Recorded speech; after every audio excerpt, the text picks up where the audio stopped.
Radio for the masses. Headline edition, July 8, 1947. The Army Air Forces has announced that a flying disc has been found and is now in the possession of the Army. If the game is rigged, change the game. Game changer.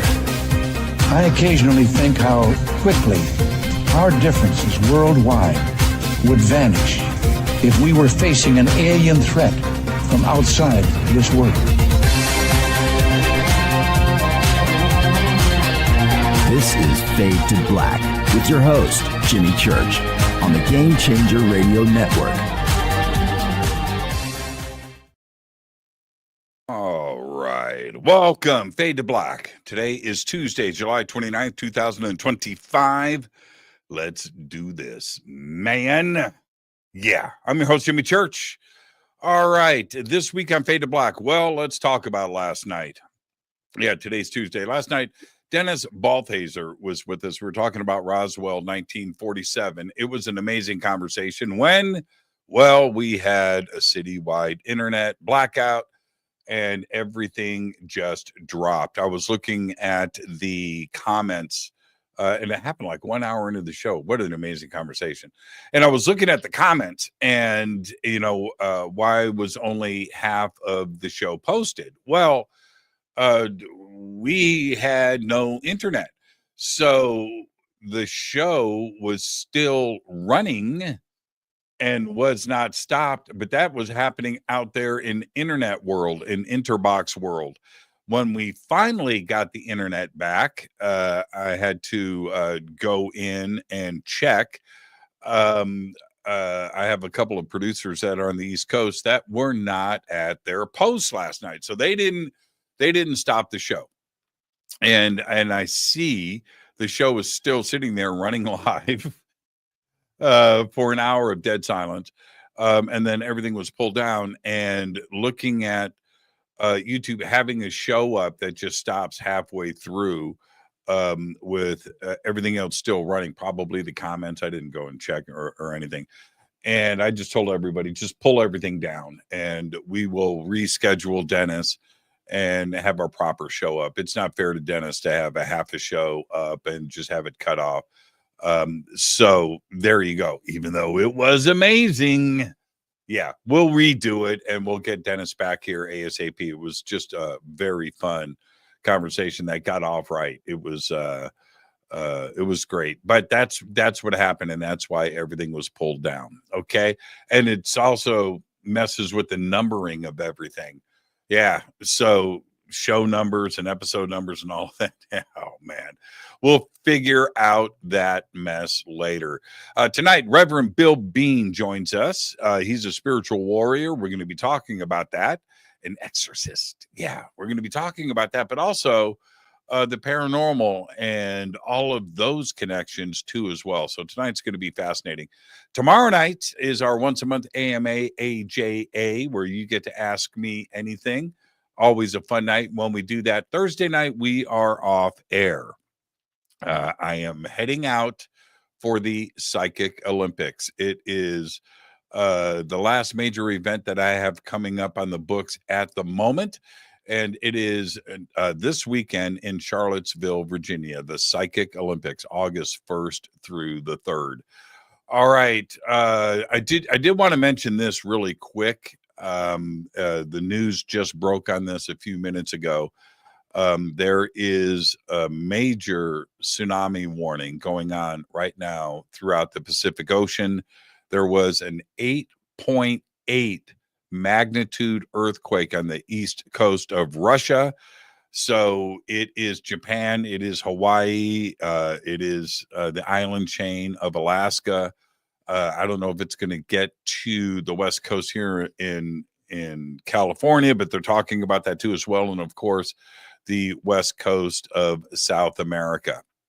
And it seems pretty severe. And the warnings right now are 10-foot high tsunami waves. So I will keep everybody posted if the news breaks. But yeah. I mean, my heart goes out when things like this, but at least there is enough warning out there for everybody to sort of get ready for this.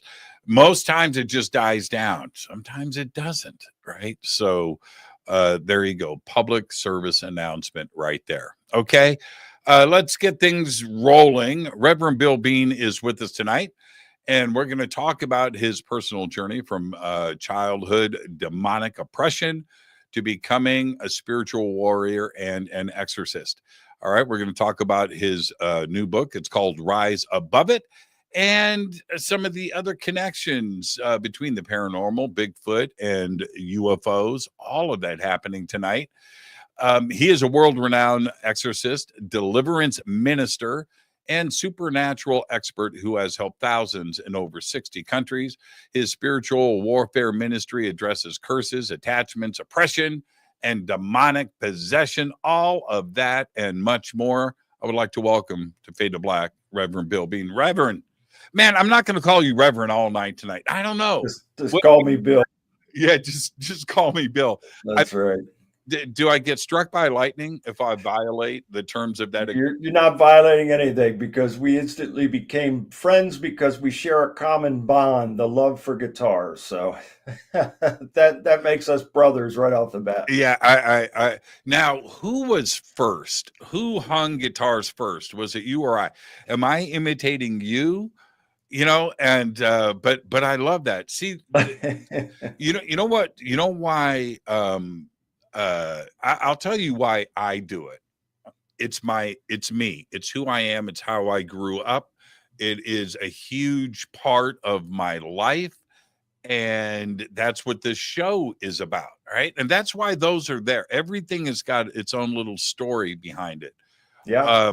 And that's why they're there. It's not because I'm showing off, or no, it's me. It's my person. You come into my house, Bill, you walk into my house and you go, well, do you play guitar? No, that question doesn't right. come out because it's rather obvious.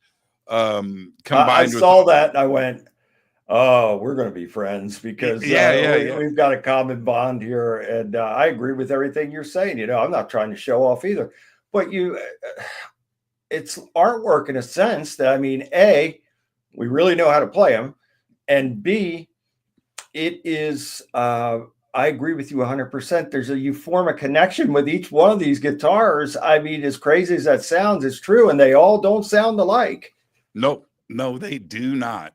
I have identical guitars, right?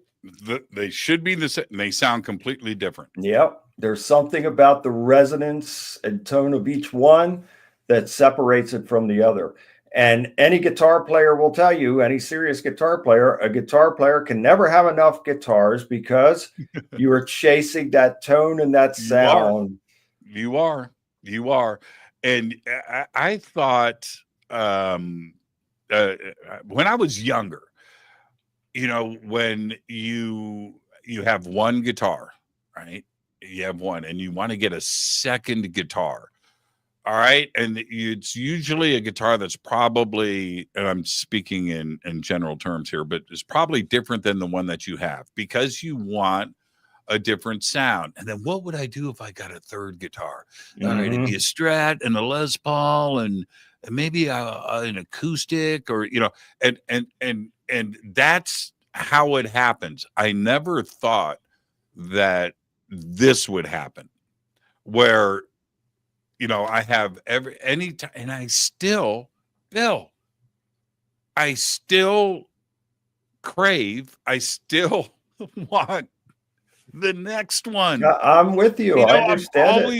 I'm always looking. It's crazy. And like you, I'll say to myself, look, I don't need any more guitars. My wife doesn't need me to have any more guitars. She's probably sick of seeing the guitars.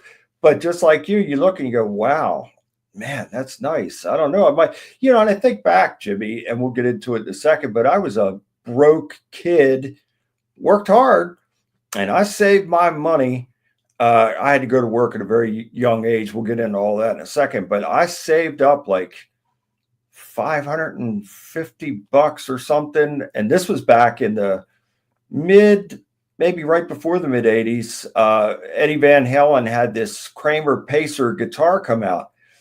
And I saved up my money, and I had this other guitar, which I traded. So they gave me like $50 plus the 550. And I got that Kramer Pacer, and I thought that was the greatest thing that I had that, and little did I know at that time, I never thought that I would have, a ton of guitars back there, but I really treasured that Kramer Pacer that I had. That Kramer. Okay. Let me tell you something. I'm going to say 1983.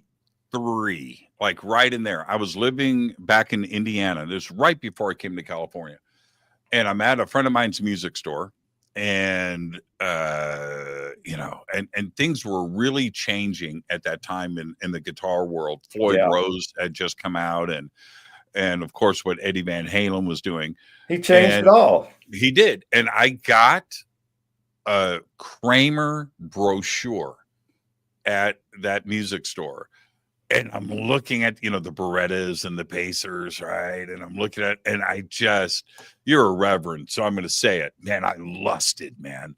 I lusted hard. Yeah. And just looking at those and just like, one day. Yeah. Oh, geez. So yeah, it's just one of those things. You're chasing tone. And as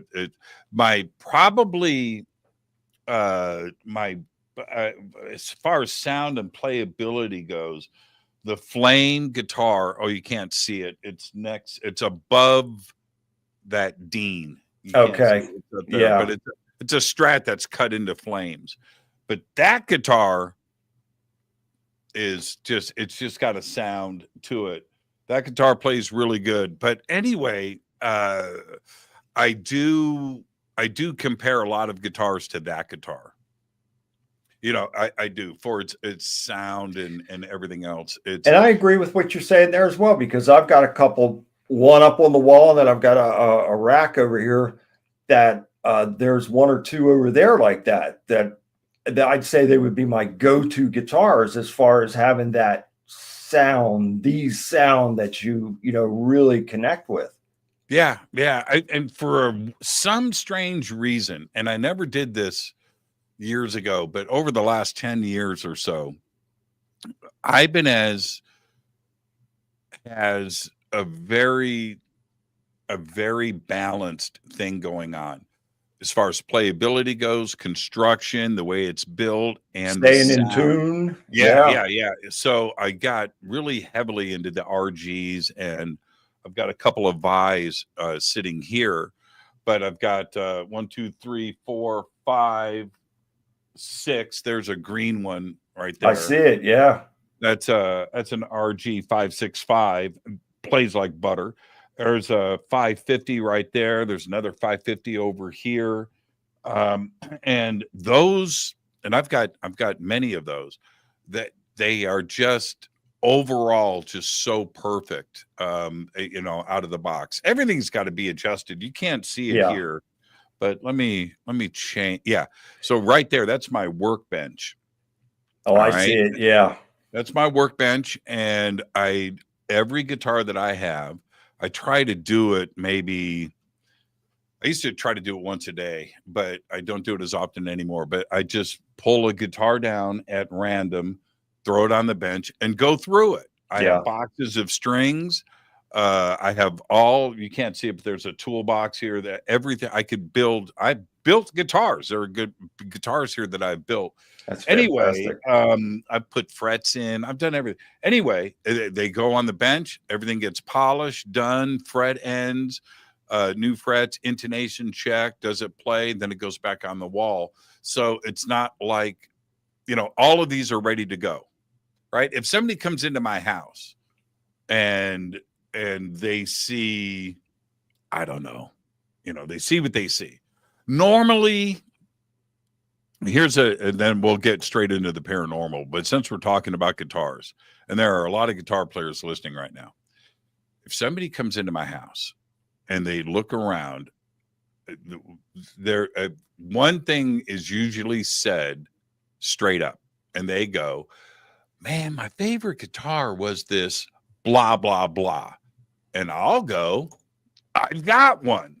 No, you don't. I do. And so we'll walk through and so when they pull that down off the wall and they're like, oh, I can't believe you have that guitar is ready to play. Yeah. That's how it is with mine too. Yeah. I don't want to have some excuse. Oh, it's got old strings. Oh, it's this. No. It's got a fret that's buzzing. No, some excuse, the pickup's not working. No, everything is just set up. And so if I get that random grab, and everybody does when they come into this studio and they look around, they're going to want to play something. Yeah. The amp is ready to go. There's a couple of amps in here. It's set up. It's ready to go. It's mic'd up. I have a nice system in here and a drum machine. Love that. Yeah. And you can sit and play. And I just don't want to be embarrassed with that. Now, so since we're talking about guitar, how do you go from loving and playing heavy metal? I'm going there. I'm saying it. I'm saying the words. You are, because I've got the answers for it. Yeah. How do you go from that to being a warrior exorcist? What was there one seminal moment? Was there many seminal moments? Okay, so we'll get into this now. I grew up in a hellish childhood. I had a life that was so bad, Jimmy, that I was seeking death for many years, and I lived my life on the edge. Believe you me, I was seeking death. I've lived a life of like one of those action movie guys in the movies. I lived it for real. Believe you me. I've been in many life-threatening situations throughout my lifetime, and God saved me every time for a reason. So I've written 12 books. In the first book, Dark Force, I talk about what happened when my family and I moved into this 3-bedroom ranch-style home located in Glen Burnie, Maryland, in a community called Herondale. And I was 4 when we moved there. My sister was 13. And I recall, and we had a younger brother as well. He was 1. I recall my sister and I standing in front of that place before we ever went inside. And we both had this terrible, horrible, unnerved feeling of dread. We knew something bad was going on there. And so turns out that's the entire area, but there's more to it. And after I'd written the first book, then a family member came to me with some recollections of long lost family members over 100 years ago that had performed some type of ritual invocation for demonic entities to come in. And they did come in. At that house? Not at that house, but they were family members. And when those doorways are open through invitation invocation, those demonic forces will come through and then they will come onto the family. So on both sides of my family, horrible tragedies and horrible attacks, spiritual attacks. You just wouldn't believe some of the things that had happened. But, knowing what I know now, and again, I didn't know this when I'd written the first book. So I'm placing the story happening as we moved into this house. I'm blaming it on the house. I'm blaming it on the area when it was a combination of events that took place. Number one, these 2 family members that actually conjured up demonic forces. And I believe that my parents were led to that house in that area where evil was already present and manifest. And that's why it was so severe for my family and I, because of this type of, you could call it a family bloodline curse. It is a summoning and an invitation for evil to come in. It did come in. And when evil comes in and when it attaches, it is going to stay on the person or the family until it's evicted. And so that's how it all began. So we're led to this place where evil is already present and manifest. Evil is already present and manifest on the family. So now we're put into this perfect storm of evil, and it really, truly, greatly contributed to the destruction of my family. I was nearly destroyed as well. Neither of my parents lived to see the age of 50. Most of my family, they are gone, and they died, some under really horrible and severe and tragic and unknown circumstances. And I truly believe, Jimmy, that 2 deaths, especially the death of my mother and the death of her mother, my mother was 44, my grandmother was 64. I believe those demonic forces contributed to both of their deaths. But, as a little boy at age 4, I shouldn't be feeling this level of fear that I'm feeling as I'm standing there with my sister in front of this house. So I'll paint a quick picture because there's a lot to talk about. You would walk in, the house was semi-dilapidated. My father, William Bean Sr., was a master carpenter. He saw it as a reclamation and restoration project, and that's exactly what he did. And so you would enter in through the front door. The house was always very dark, even on the brightest of days. The house had dark brown paneling, which looked really black. And the paneling or the walls in many of those houses in the community of Herondale, the walls were very thin. It would be very easy to put your fist or an elbow or a knee or a foot through those walls.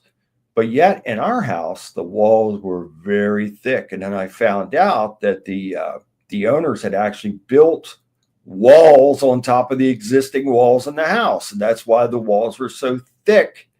And so the more I talk about it, the more bizarre the whole thing is. But you would enter in through the front door. There was a coat closet right there that had 2 wooden doors that were on rollers. And there was a story of my father, and my father was a very rugged, tough guy. And he was a man's man, and he wasn't afraid of anything or anyone. And my brother told me a story about witnessing my father being picked up by an unseen force and thrown through those 2 doors of that coat closet there in the entryway. And I believe him because my brother's still traumatized by all this to this very day. And so you would enter in through the front door into the living room. You would, if you went straight ahead, you would go through a dining room. There was a small galley kitchen off to the right, and the back door was off of the dining room. But if you went about halfway, you would make a right down this long, dark hallway. And I shared the first room with my younger brother.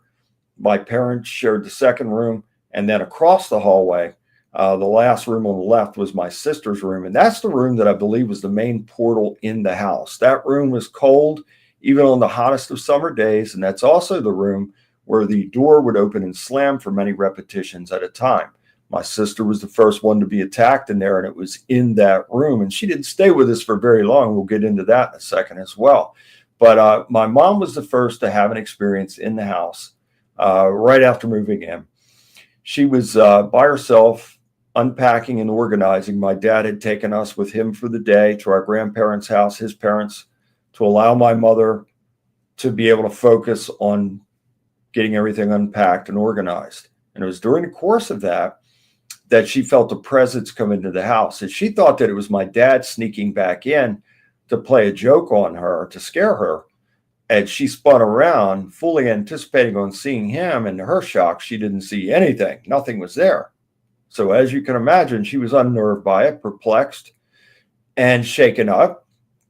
Was eventually able to go back to doing what she was doing. And then my sister's bedroom door slammed shut by itself. That was enough to make her go outside and wait until we returned. So that's where it began. And it gradually from the beginning. Yeah. Wow. And so it gradually escalated with more of these types of events. And then it escalated into violent physical attacks on us from these demonic entities. I was physically attacked by demonic entities between ages 5 and 12, Jimmy. Try and think about that for a second. Wrap your head around that. The level of trauma that I suffered during that time period was off the charts. And I had experiences. Go ahead. Bill, let me ask you kind of an obvious question, but sure. You're the one to ask. Is this a religious situation? You know, when you say demonic, and then we have the religious side of things, angels and demons, right? Yeah. And so is that what we are we talking about ghosts and spirits? No, or something else entirely? We're talking demonic entities that want to kill, rob, and destroy. And my family was destroyed as a result of it. And so my mother suffered far worse. And I tell you that I had physical attacks from demonic entities between ages 5 and 12. But my mother suffered worse than I did for a longer period than I did. Okay. This is just me asking. I mean, I need this info. Oh, you're a rational man. You want to know. Well, I don't know about rational, but I appreciate if that's a compliment.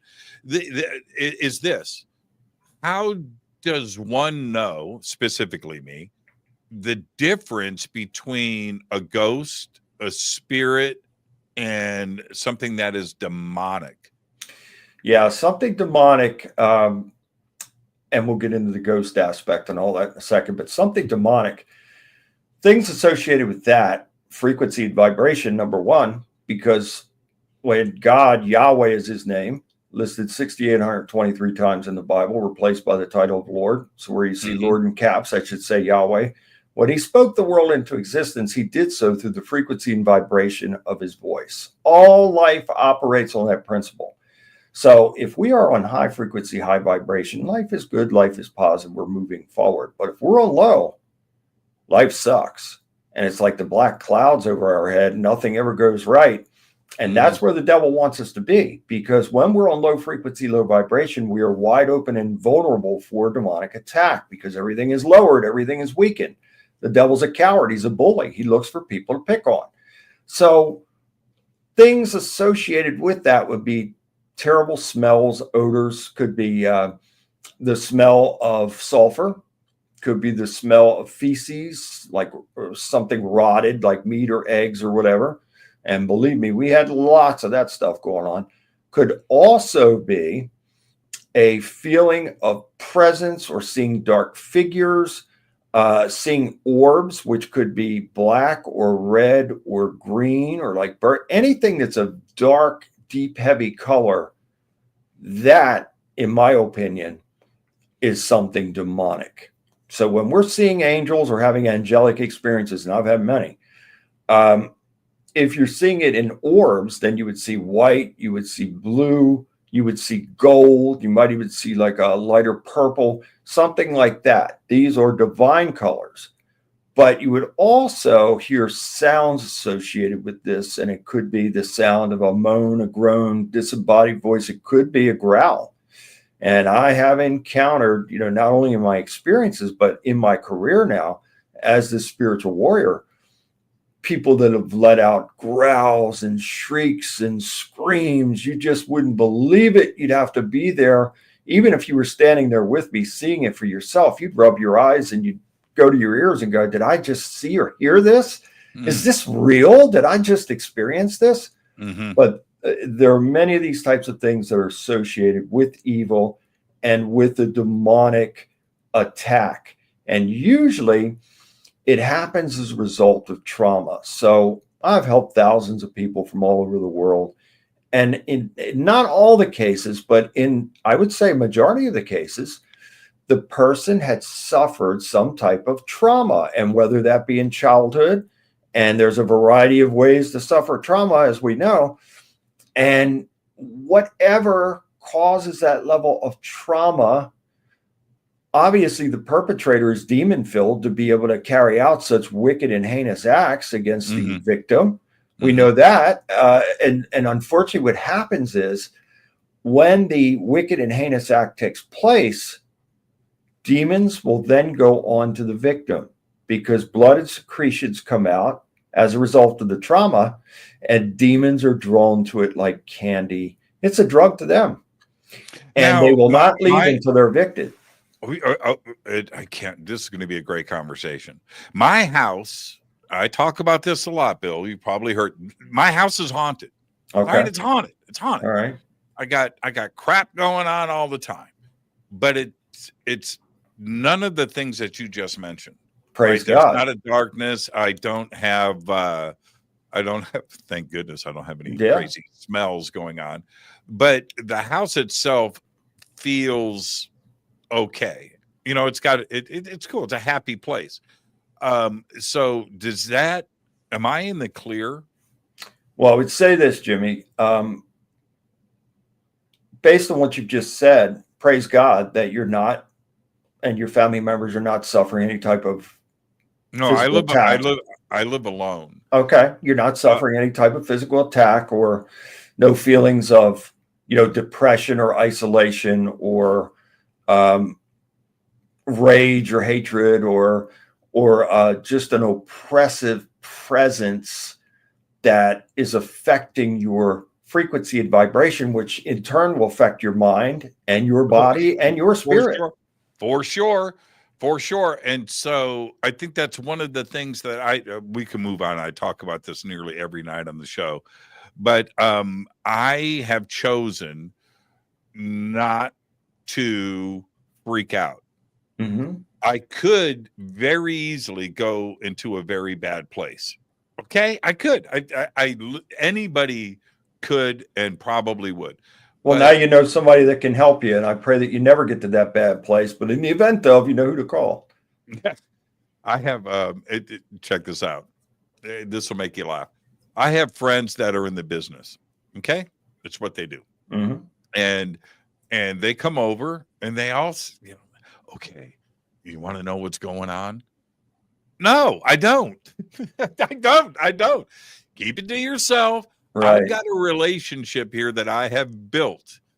Right. And you want peace. Yeah. I don't want to stir. I don't want to poke a hot stick into the eye of the bear. And Jimmy, that does happen sometimes with, and look, I'm not against anybody. And I have a lot of friends in the paranormal and they're ghost hunters and all this kind of stuff. I don't do that kind of stuff. But some of these people do. And unfortunately, in many cases, people have come to me because these ghost hunters came out to their house and they stirred it up. And now these people, are under attack. They had a situation like yours in a sense, and then it got stirred up to where, people were coming under attack and they had to come to me. And it's not me. It's the power of God working through me, and I praise him for it. But, these things have to be evicted. If they're stirred up, you better get help because it could be serious problems. Yeah, the thing, and you're right. I'm in the middle with this. You are right, but in a way, so am I. Mm-hmm. Right? It's like, so I need to. I think that for me, this is what works for me. Is when I hear something or when I say something, I will literally say out of my mouth, like a crazy person, I don't give a shit. Just do what you're doing. You're not affecting me. Leave me alone. Yeah. Just leave me alone. And I'm sorry, I just used a bad word, but really, we're being real. That's what I would say. And I think that we have a general understanding of each other. It's just, we can both exist here. It's not like if I had a book fly off the shelf and crack me in the head. Okay. Not okay. Now we've crossed lines here. And I would probably say, but nothing like that. And right now we're just kind of coexisting, but just as long as it's not demonic, if it's the ghost of, if it's Casper or whatever, somebody that's passed, that who knows what went on this property 500 years ago. I don't know, and so it's just, it is what it is. The demonic part though. Oh. Speaking of demonic. Okay. Let's back up for a second. All right. You are a musician, specifically a guitar player, right? Yeah. What do we make of that? Where, bands, bands have been dragged to court over this stuff. And I've done a lot of study into that stuff. Well, I think it's worth addressing. I know I used to work for Rob Halford. Okay. Mm-hmm. And I know Rob really, really well. And I've got a lot of respect for him. And I watched him. He was one that was taken to court as well. Got taken to court, and he had to go in and deal with that. It was a tragedy. Yeah. So anyway, not to get into the specifics of that case, but I know Rob, and there is not a bad bone or an evil thing in him, period. He is a cool, honest, down to earth, just an incredible human being. And to watch him, and he told me, he said, man, it nearly ruined me going into that court every day with that family and knowing the tragedy that they had gone through, and my heart poured out for them, but it had nothing to do with us. Now, that being said, and laying that out there, how do you approach that side of things? Is there bad intention, in your opinion, in some music, or is this something else? Is it something that somebody is pulling out of the music because they have bad intentions? Boy, is this going to be a deep dive. Okay, so you're right. I was a musician. I played heavy metal, any type of music. God blessed me with an ability to be able to play and play well, and I thank him and praise him for it. But my main thing back then was playing hard rock, heavy metal music. I mean, I could play anything from Van Halen to Jimi Hendrix, all just like you. I could play it all. And I noticed towards the end, and I played in bands, back in the 80s, but I noticed towards the end, it seemed like the more faith that I was developing, and believe me, that was a long road too in getting to where I am right now. It was 2 steps forward and 3 steps backward. But for sure. But I noticed a conviction in my spirit. I wasn't feeling joy after playing anymore. Something was going wrong. Something was changing. Now, I couldn't put my finger on it, but yet at the same time I could, because I was living in denial. Okay.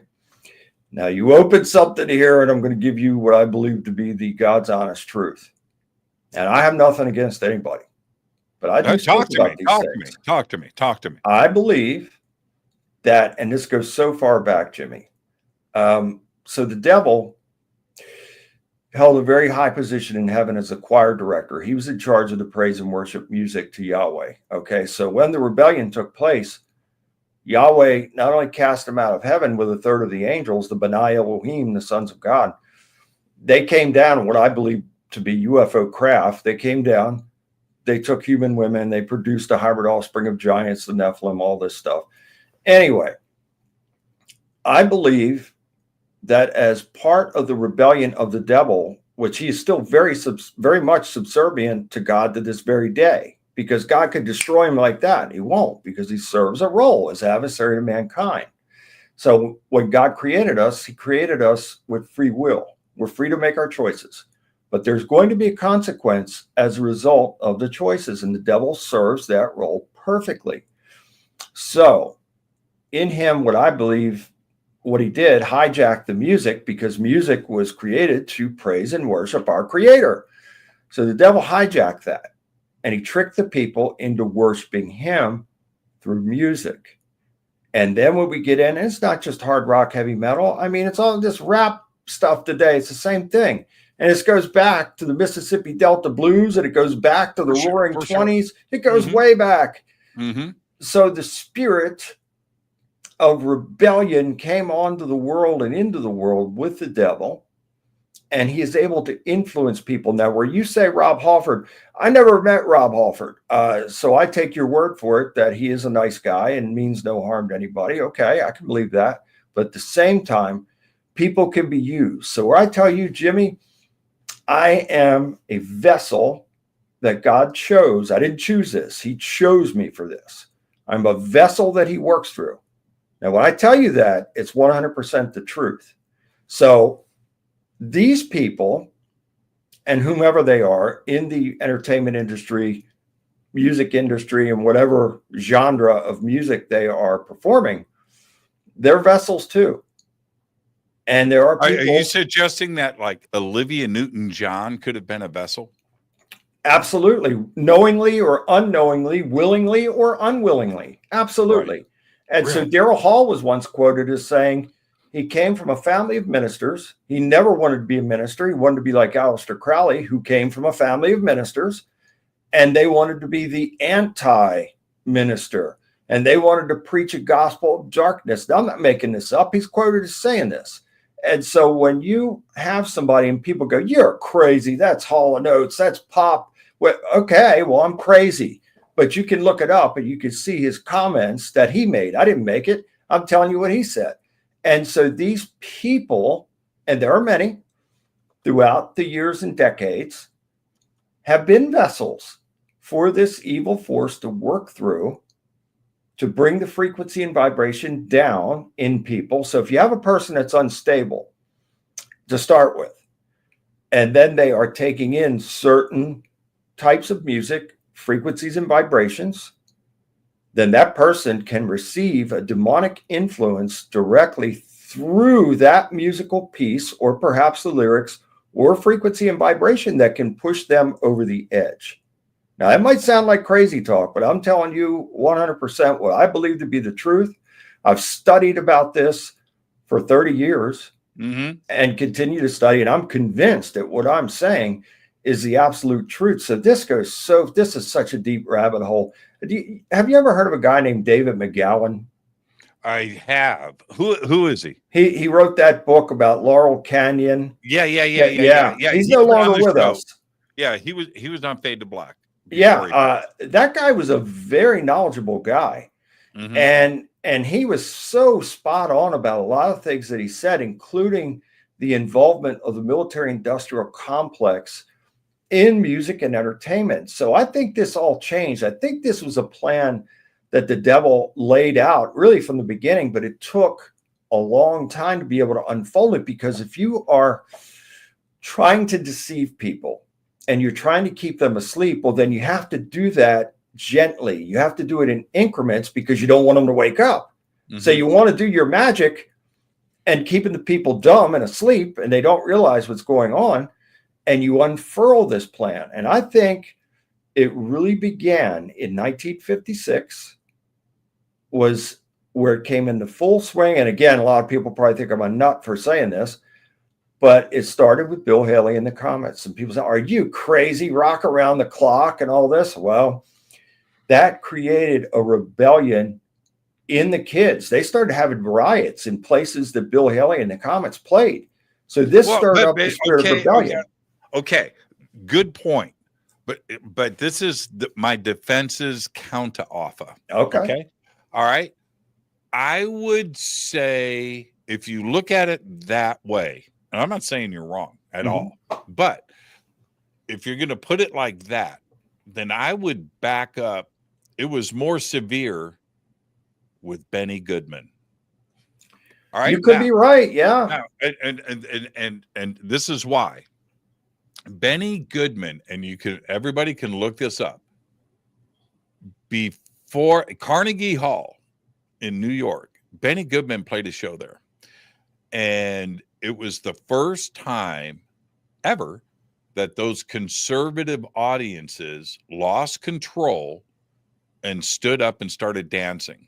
And the headlines in the New York Times were they were dancing in the aisles at Carnegie Hall. And it was Benny Goodman's song, Sing, Sing, Sing. And it's a great tune. But it's jazz. Yeah. Right. Gene Krupa and everybody doing the drum Gene stuff. Krupa was his drummer. Yeah. Gene Krupa played the drum solo in that song. And Gene Krupa, so one would say, did he make a deal with the devil? I mean, nobody played a drum solo before that. Now you go to any concert and the drummer gets his 15 minutes of fame, right? Right. Gene Krupa did it first, and people lost control. So now, if you back up before that, it happened many times. Look at Elvis. But if you go back, we're going to look at Elvis in a second. Yeah. But if you look at Bach, Paganini, Beethoven, Vivaldi, and you're talking about Flatted Fifth, the Devil's Interval. The Flatted Fifth. Yeah. The Devil's Note, right? Yeah, the tritone, yeah. Which is the song Black Sabbath by Black Sabbath, the Flatted Fifth. Correct. Yeah. You always knew when you're watching a movie, you always knew something bad was about to jump off when the music played the Flatted Fifth. Right. As soon as that came in, it was like, okay. Jaws. Yeah. Don't go in the woods. Don't go in the water. Yeah, don't go in that house. The flatted fifth was just played. But anyway, that's happened a lot throughout history, hasn't it? It wasn't just Bill Haley. Good point. But my point is that it started there as far as the unraveling of the family. So you're absolutely right in what you say and how far it goes back. You're absolutely right. But it wasn't that impactful that it created that level of rebellion like it did with Bill Haley and then Little Richard, Jerry Lee Lewis, Elvis. By the time these people came along, it was like a blitz, on the young people now. And now you're changing culture because you're changing thought, and you're also changing frequency and vibration, and a spirit of rebellion has been created. And now the kids are starting to rebel against their parents, which led to the family unit being destroyed because now, the kids are rebelling against the parents. The parents are now going to fight and divorce. And we are where we are today in society as a result of all those things that were planted back then. So why don't you burn your guitars? Because I love them and okay. I play them. I don't play that kind of music. I don't play that kind of music anymore. I won't play it. I'm very aware and I don't pretend to know it all because I don't. But I can tell you this, Jimmy. I've spent many, many, many, many years in serious studies. Started out in serious type of scholarly studies of the Bible. And let me tell you, we could make a whole show out of what I've come to know about that. The story ain't entirely true. Okay. I'll tell it like it is. There's a lot more to the story and some of it ain't as true as people think. But anyway, and then you have these carnival barkers out there that manipulate people. And that's how cults get started, that they tell people, you better do this, or if you don't do that, you're going to hell and all this. These are scumbags that are carnival barkers, and they are manipulators, and they are designed to manipulate people to get anything and everything that they can from them and out of them. They know who they are, and more importantly, God knows who they are. So this is a very deep rabbit hole. It's a very deep dive. I'm all about the truth. I want to know the truth so I can speak the truth, so I can teach the truth. The truth is the truth, and there's no substitute for it, and any substitute for the truth is a lie. No, what about? I love this subject, man. We're going into some deep places here. I'm going to have you on once a month for the rest of the year. Love it. I'd be honored to do so. This is what is crazy for me. I never got bad thoughts for music, and I love Pantera, man. I love Priest and Sabbath, and you must have some very strong angels with you to keep you from. Well, but I love the Carpenters, right? And there's other stuff.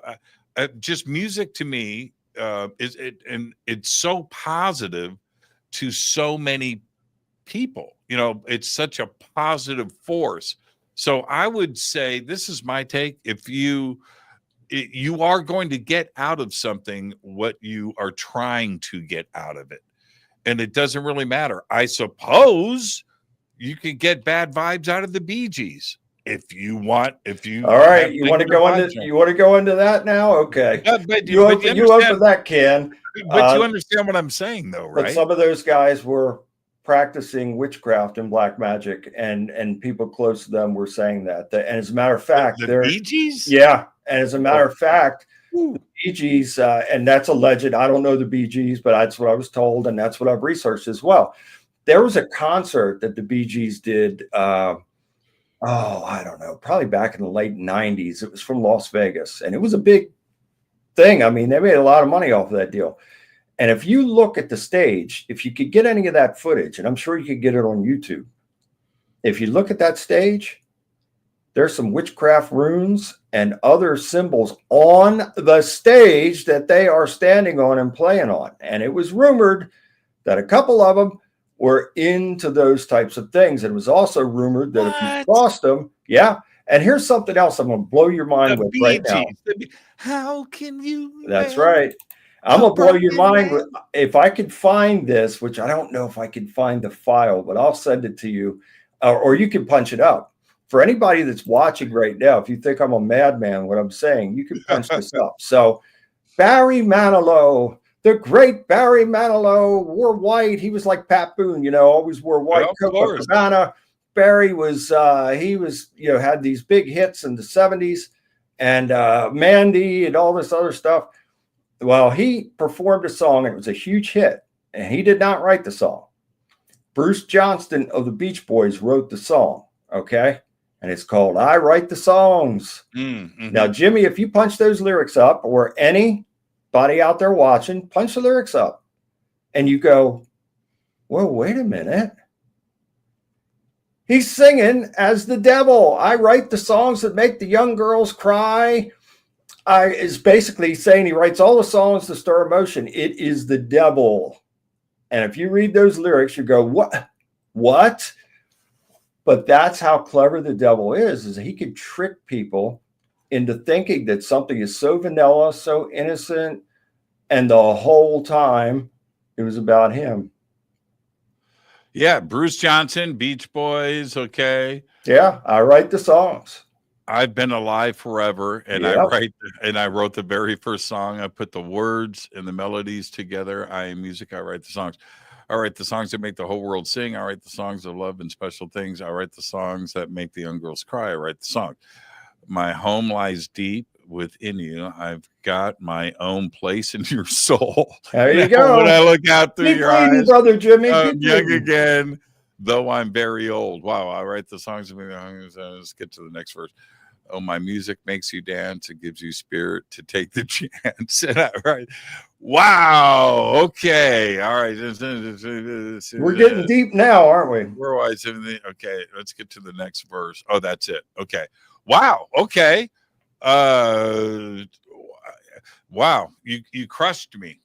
And I'm sorry, I'm not here to crush you, but I'm here to speak truth. And you ask me questions, and I'm giving you what I believe to be the truth. And this, you'll see this over and over and over in the music. In some of the most mundane songs.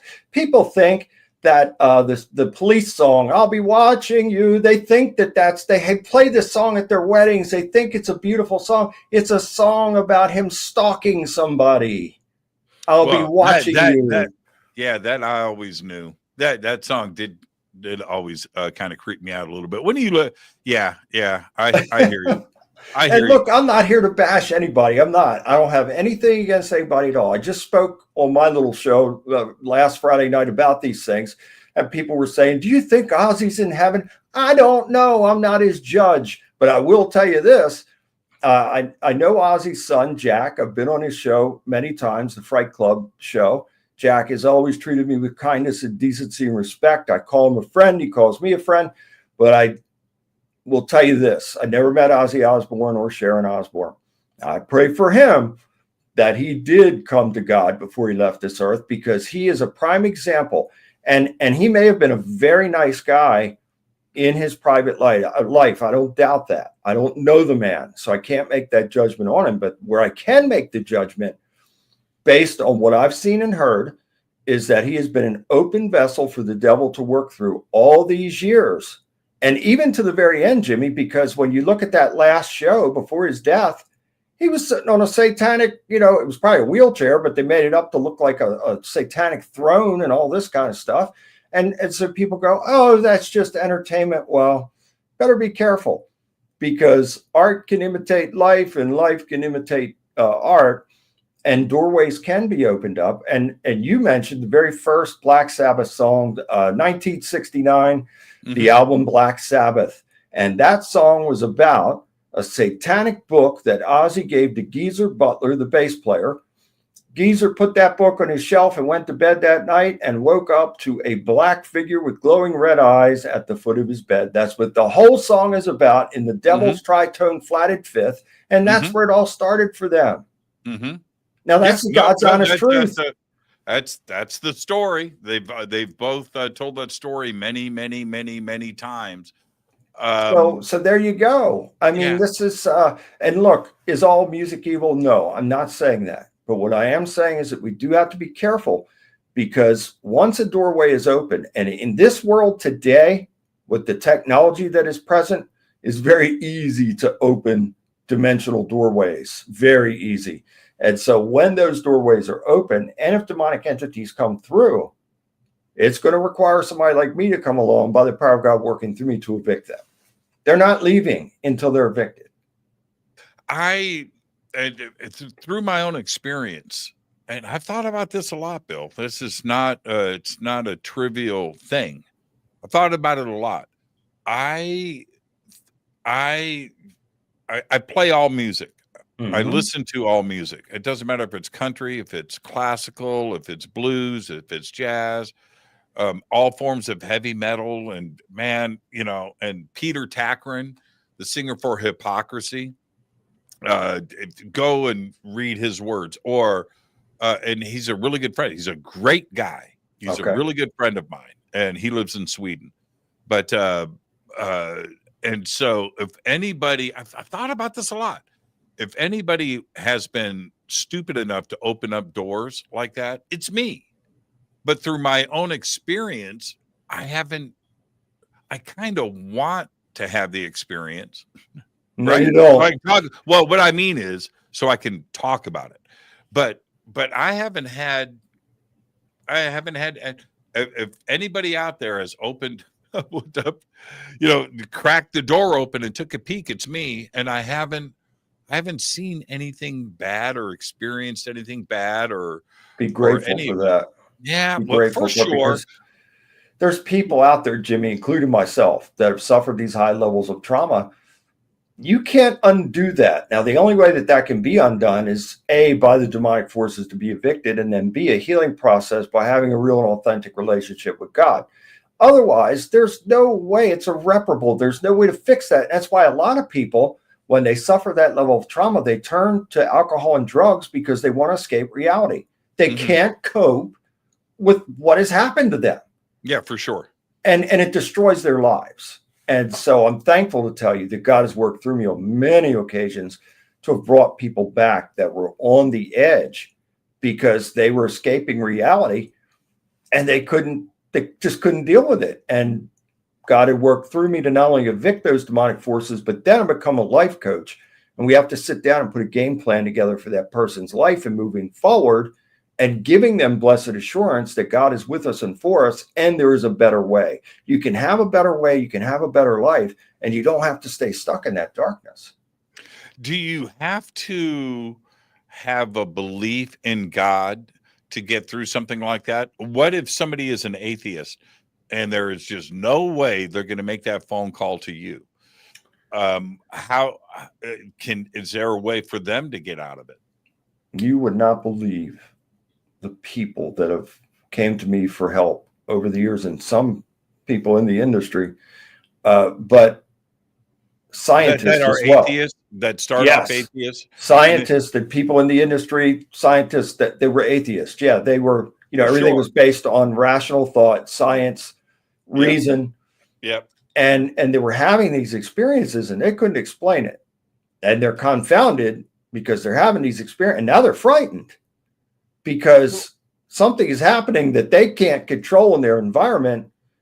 And they're used to controlling. Correct. And now it's beyond their reasoning.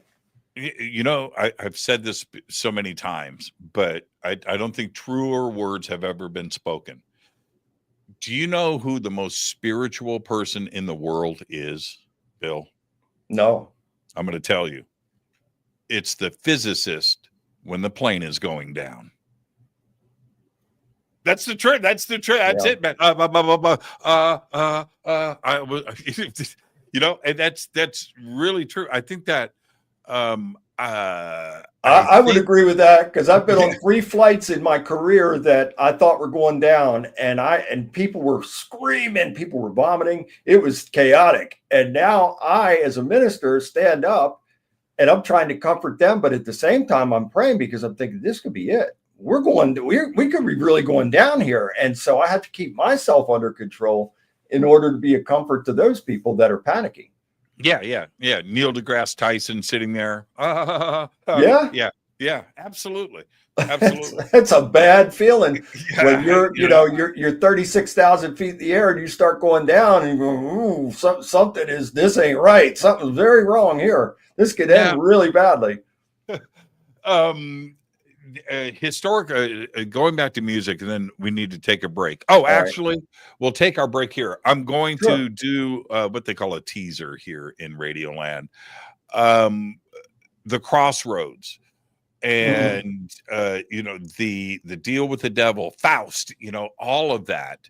I want to discuss that when we come back, and your career as being not only an exorcist, but your knowledge and research into UFOs and the paranormal and ghosts too as well. So we'll do all of that when we come back. Our guest tonight, Reverend Bill Bean. I am your host, Jimmy Church. We'll be right back after this short break. Stay with us.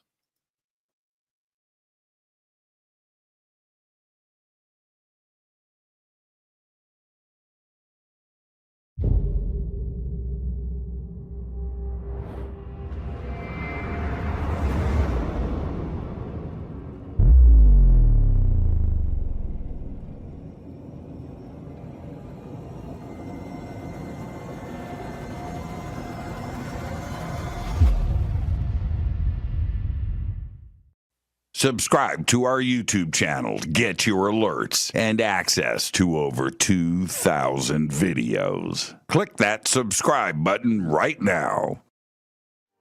Go to jimmychurchradio.com and get the Fade to Black official podcast. 2,000 episodes, all of them commercial free for just $2 a month.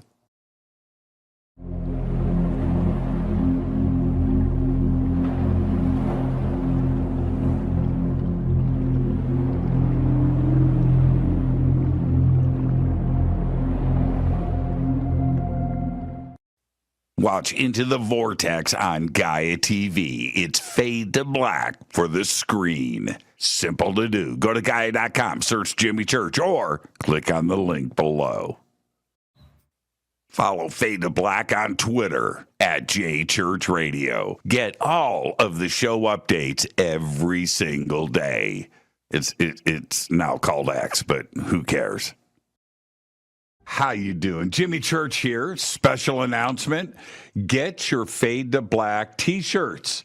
That's right. Help support the show. Help support everything that we do over here. We've got 2 t-shirts. We've got 2 ways to get them. Get your Fade to Black t-shirt today. Go Beckley Tappy. Go to jimmychurchradio.com and become a Fadernaut. Get a membership. That's right. Everything is commercial free. You have access to downloads, and you get to call yourself a Fadernaut.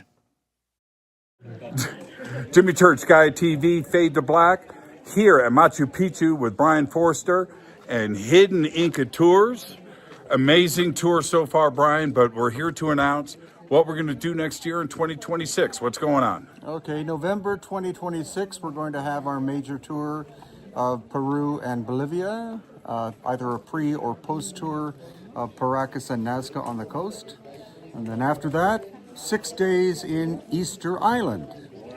Bucket list, Easter Island.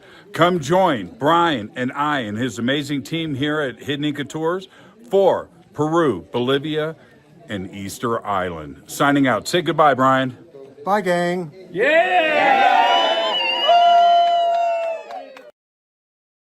River Moon Coffee, makers of the Fade to Black blend. Truly the best coffee on planet Earth. Just visit rivermoonwellness.com or their Amazon store. It's all simple to do. You can check out the Fade to Black blend, the Game Changer blend, or any of their Black Moon Wellness products. It's the only coffee I drink.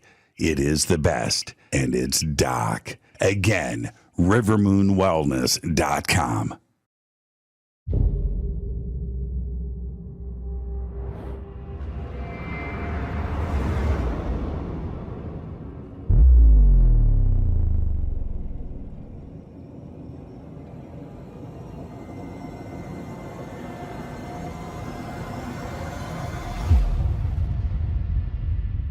All right. Welcome back, Fade to Black. I am your host, Jimmy Church. Tonight, Reverend Bill Bean is with us. What a great conversation.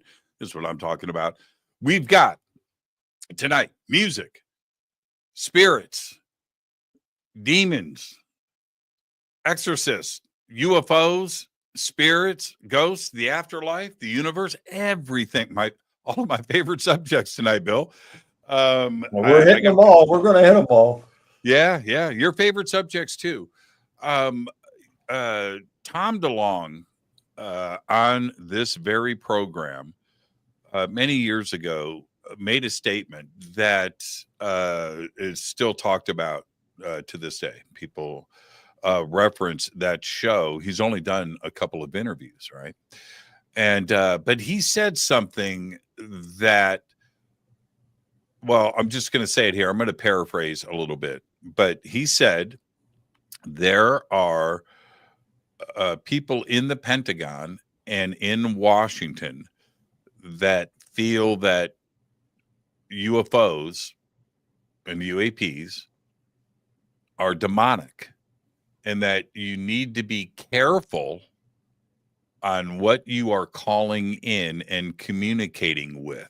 It was a pretty bold statement, right? And now what I got out of that is, are there really people that are running the military that think like this? Number one.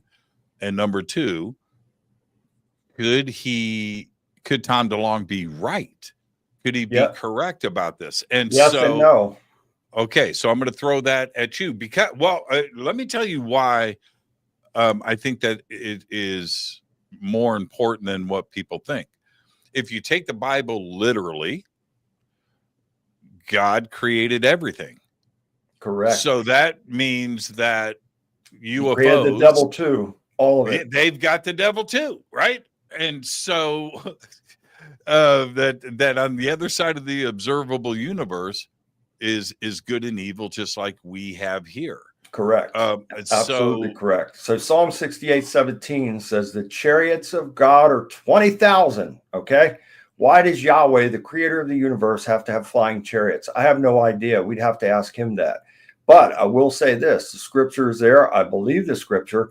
So these flying Merkabah, divine craft, originated with the creator of the universe. Perhaps it carries angels. Perhaps it carries, other beings, part of the heavenly host. Yahweh is the most high God. Exodus 20 verse 3 says, you shall have no other gods before me. Why? Because there's gods under him. The Elohim. So God in Hebrew is Elohim. That means gods. So there are other gods underneath of him. They are the Elohim. Yahweh is the most high Elohim.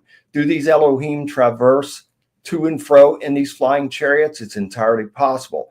But as we talked about earlier in the interview, when the devil started his rebellion, he was cast out of heaven with a third of the angels, the sons of God, the B'nai Elohim.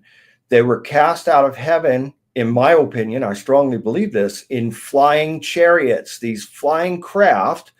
They came down here. They took human women, produced a hybrid offspring of giants called the Nephilim. The Nephilim became man-eaters. They also went into the forest and had unnatural sex acts with apes, bears, wolves, dogs, monkeys, and other things. And that is the Bigfoot, Sasquatch, Sabe creatures, beings. They are every bit as much angel, fallen angel, and human or whatever they were with and came into union with. And so these beings are every bit as much supernatural as they are flesh and blood beings. So this is very deep stuff. And I'm thankful to God that he's revealed some of these things to me. And I believe it 100%, or I'd never say it to you or your audience. And so Tom DeLonge is absolutely right when he says that, he believes that these things are demonic in nature and, could pose a threat. They do pose a threat. However, the flip side of that is, in my opinion, the origins of these flying craft come from the creator of the universe.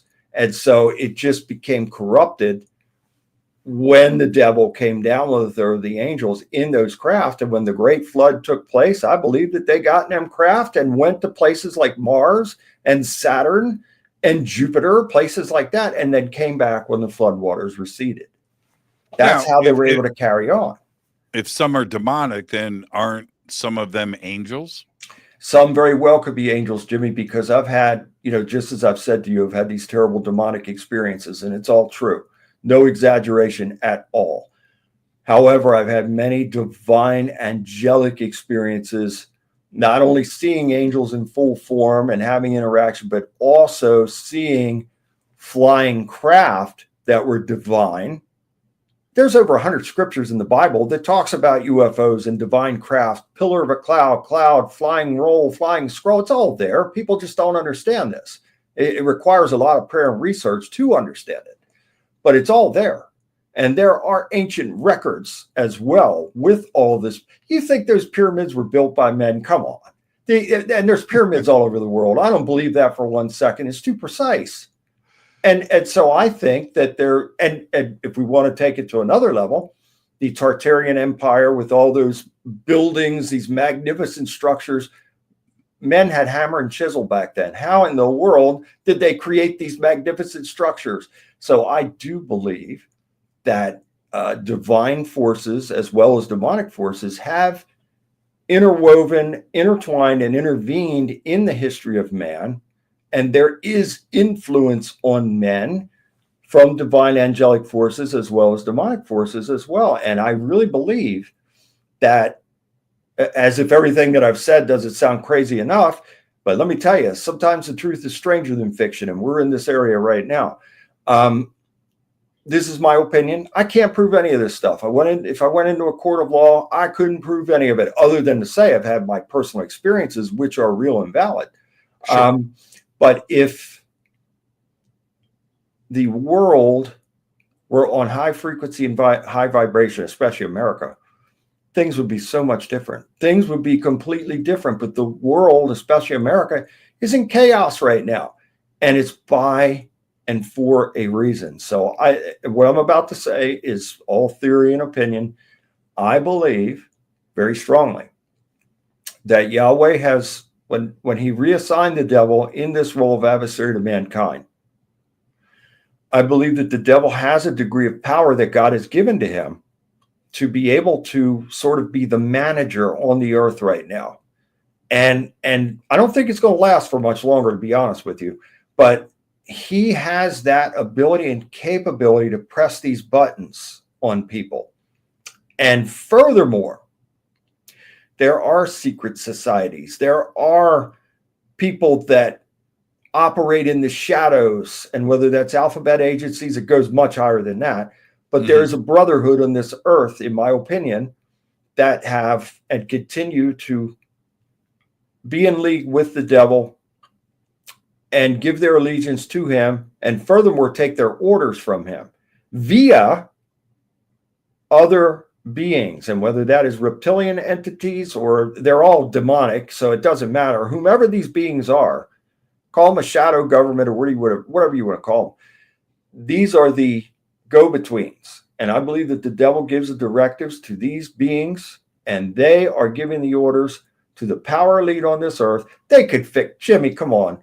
I'm not a rocket scientist, but I can tell you right now, if I were given the tools, I could fix a lot of things that are going wrong in this country. It doesn't take a rocket scientist to be able to fix these things. They can very easily be fixed. They don't want to fix them. And the reason that they don't want to fix them is because the devil's order is order out of chaos, inverted, upside down and backwards. And that's the way it is in the world, especially in this country now. And that's the way it's going to stay. And so hasn't it always been that way? I believe so. I believe so. Not from the very beginning, but from the time that the rebellion took place. Well, you could say the original sin in the garden, because that involved the devil as well. So people say, oh, Eve ate a piece of fruit. She ate that apple, and that was it. There's a lot more to it. Again, in my opinion, I believe that she had sexual union with the devil, which produced, so Abel and Cain, they had natural enmity, which means hatred. So if Eve did have sexual relations with Adam and the devil, then two were produced, Cain and Abel. Abel was the seed of Adam, and Cain, I believe, was the seed of the devil. And in Genesis, I believe it's Genesis 3, I don't know if it's 3 verse 6, but Yahweh calls them together after the act takes place in the garden. And he says to the devil, because you've done this with the woman, I will create enmity, that means hatred, between you and the woman. and I will create enmity, hatred between your seed and the woman's seed. And that's why I believe that Cain slew his brother Abel, because they had natural enmity, hatred between each other. So it really started there, and then it continued on. And if you read throughout the Bible, you'll see that there's a devil seed all along, and there's always a savior that comes along that's a savior to his people. If you read Judges 13, you'd swear that was about Jesus, and it is not about Jesus. It is about Samson. But here's the big but.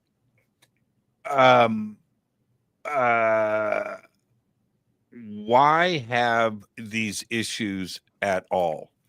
If you are the creator of everything, right, and you've got issues with this, well, then stop it. That's the testing and it's to prove your love or whatever it may be. And I'm not a biblical scholar, but it just seems to me that why have these issues? Why? What? Okay, 2 points. Number one, Jesus, Son of God, right? Son of God. Here, we're all sons of God. But hold on, and I'm not being cavalier. Why was he a carpenter? Why did he have a part-time job to eat if you're the son of the creator of the universe? Now, we'd make another show out of that, Jimmy. Yeah, we'll move on from that, but it's a general statement. And then and on the flip side, why does somebody like the Night Stalker or some serial killer go on a rampage, and be allowed to get their joy out of killing people, and then some 4-year-old beautiful girl, dies of disease at a young age and wrecks their parents' lives forever. Right. That's irreparable. Yeah. I don't want to hear about it's a test, it's faith, it's this or that. That's BS. I think that's a cop out. So I don't understand it, even though I'm spiritual, and I think that there is something beyond this 2D, 3D reality that we live in. But I'm caught in this. It doesn't seem right. It's valid. What you're saying is valid. Yeah, I agree. And my best response to that would be that it comes down to some type of, and I wouldn't say test, but the free will aspect of when Yahweh gave us free will, and if he gave the devil the ability to sort of be the governor, of the planet, then perhaps, and I don't know because God has not told me this, this is my way of trying to reason this, is that if the devil in fact does have this level of power, then he can make these horrible things happen to good people. And that would go back to the story of Job as well, to where Satan checks in with God. And Yahweh says to him, where have you been? He says, I've been roaming the earth to and fro in the dry places. He says, I bet, and this is the devil talking to God now, I'll bet you I can make your most loyal and faithful servant Job curse you. And Yahweh said to him, you can do anything except for kill him. And the story goes that, he destroyed Job's family. He just took his wealth, all of his cattle, everything. And Job had these sores all over him and was begging for death. And the wife told Job, just go ahead and curse God and die. And he said, be silent, woman, I'll never curse him. So through Job's faith, God restored him twofold. So why is that? How is that? My best answer, Jimmy, again, would be that this devil, who is a son of God also, by the way, because if the creator created everybody, he created him too. So that makes him a son of God too. So if, in fact, what I'm saying is true, and the devil is sort of this governor of the planet, then perhaps this is how and why these things could take place and why God doesn't intervene in it. I wish he would intervene. You better believe it. I don't want to see anybody in pain. Yeah. That's a good way to look at it. And I think it's an honest way to look at it. I have gone I'm going to make you laugh. I have watched, I'll admit it, I've watched a lot of religious podcasts and shows. Yeah. Okay. I watch these cats, men and women, sit around and talk. All right. And one of the things that I hear over and over again, and this is where I have the face slap, because I look, man, if you believe in something, whatever it is, I'm a music guy. I love comedies, and I love really good street tacos. That's those are my idols. Right. But the point being, when these questions come up, like you and I are discussing right now, their response over and over again, different things, I mean, is that I don't question God ever. Well, no, you should. You cannot go. Right. You cannot jump in the deep end of the pool on anything. That's you right. Have to, you have to go, well, man, let's talk about that. But their close on a discussion or an argument with any of that or debate is no, I don't question God. And you know why that is? Because if they did that and opened that can up, it would affect their cash registers. And I'm sorry to say this, but most of today's churches, not all, there's still some good churches out there and some good people of God, but there's a lot of wolves in sheep's clothing who are sucking money out of people and power as well, because, and this is how these cults get started. So if a person emotionally invests in whatever it may be, even street tacos, whatever it may be, if we emotionally invested something or someone to the point now to where we have lost rational thought, and now we're operating on impulse because we're invested in that person or thing or whatever it is, we can be very easily manipulated. And that's what they count on. So they want to get you emotionally invested to the point to where you give everything over, including rational thought, and they just lead you from there. Yeah. Yeah. It's amazing. It's amazing to me. Like Tony Alamo, and you look at somebody like that and his ministries and his wife. Now, I'm not going to get into that. That's for another show, but you watch that, and then the other side of him and everything, but the people that they want to have guidance. And so when you ask those, well, how could you get involved in a cult? How could you do this? Well, you know what? It's actually pretty easy. It is easy. Yeah. If you're damaged, if you're vulnerable, if you're looking for answers. And you're looking for somebody to show you the way. That's it. And okay. So here's I'm going to share something with you. Again, I'm going to make you laugh. When I was a kid, I'm going to say I was 21. I'm here in California. And working at this company, and this kid gets hired, and he looked like, and he dressed like he was in the Stray Cats. He was like a rockabilly cat, short hair, grease back. Brian Setzer, he's Slim Jim Phantom or Lee Rocker. Yeah, he wore the shirts, and he was just a cool kid, man. And then he tells me one day, he goes, "Yeah, man, I play bass. I had my long hair, and I was obvious what I was into." I said, "Oh, really?" Yeah, I play guitar. He goes, "Yeah, I play bass. We should get together." And so we do. And he had a house that wasn't too far from mine. I go over there, and he's an upright acoustic bass player. Okay. Right. Rockabilly. Yes, man, a player. He was really good. And he had this beautiful girlfriend, and who was also all rockabilly'd out. And the two of them had this vibe. And I would take my little amp over there, and it was just so much fun. Yeah. He was so cool. All right. So we did this for a few weeks, and I could not get enough of him, his personality, his musicianship. He was just amazing. So anyway, I go over there one night with my guitar, and I go up to his front porch, and all these people are coming out of the house. And I was like, okay, all right, what's going on here? I go in, I said, "What's up?" And he goes, "Oh, man, Bible study." What? What Wow. did you just say?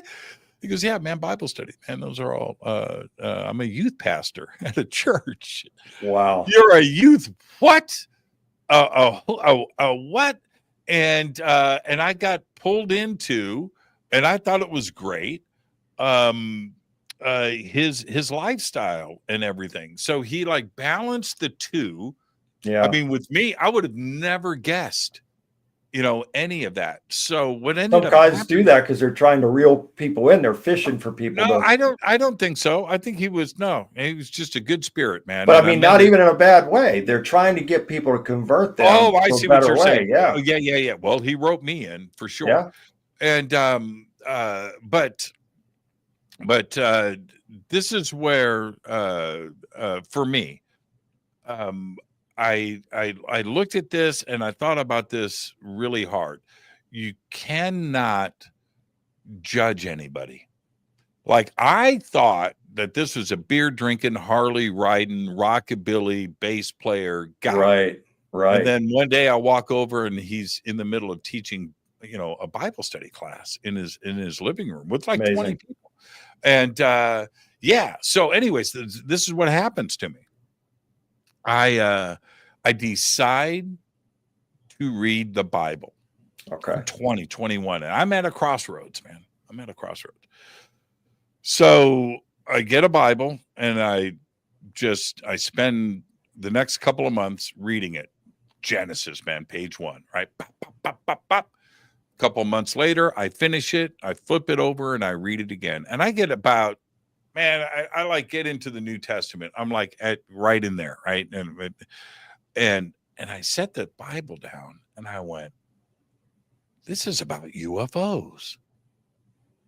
This isn't religious.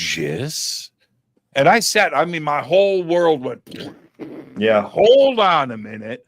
Hold on. And so I finished the Bible, and it was all because of that upright bass player, man. And isn't it amazing how God works? And he can bring people into our lives for a reason. I got to tell you, I was pretty angry. I didn't know who was lying to me, what was the truth anymore. And it was, I spent that summer, my roommates from back then will all tell you the same thing that were there, that watched me go through this. I didn't come out of my room for a couple of months. I was really traumatized on the whole thing. I questioned all of reality. Everything. I questioned everything. I just thought I'm going to use a bad word, Bill. I just thought everything was bullshit. I thought government was bullshit. I thought school was. You're not too far off. Yeah. I thought, religion. We've been fed lies all along. And even and I won't go into it now because maybe we'll do it another time, but I'm convinced based on my prayer and study for over 30 years now that there was a story created. Are parts of it true?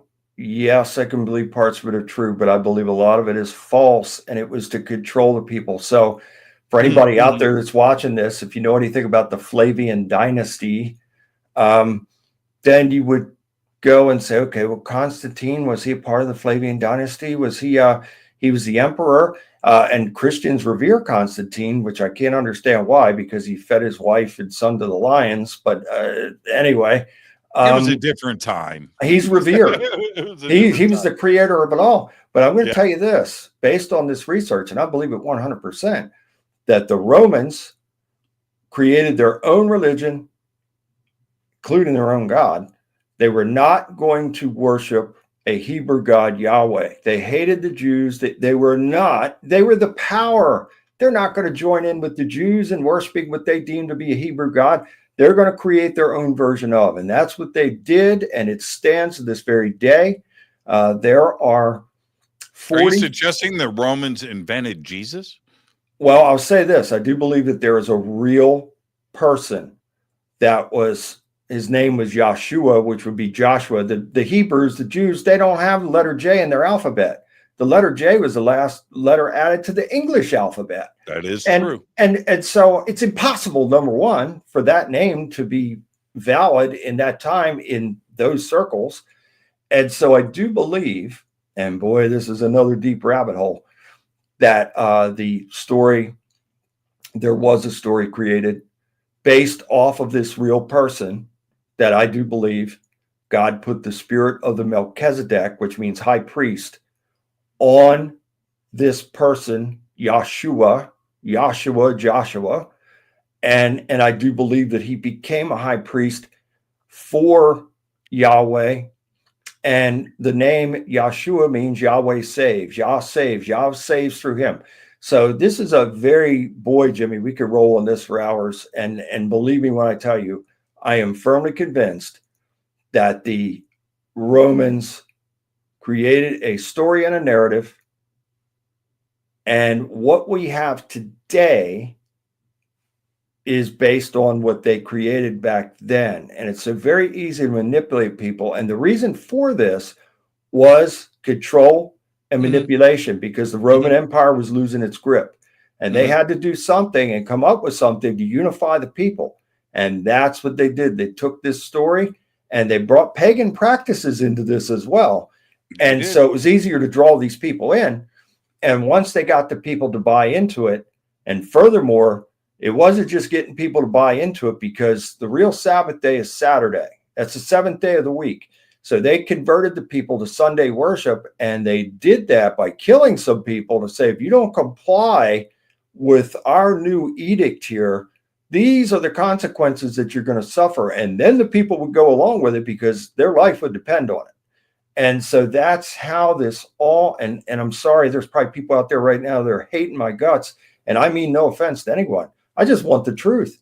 And I believe that the truth of the matter is that there were a lot of things that were created to keep the people under control, and it's worked like a charm.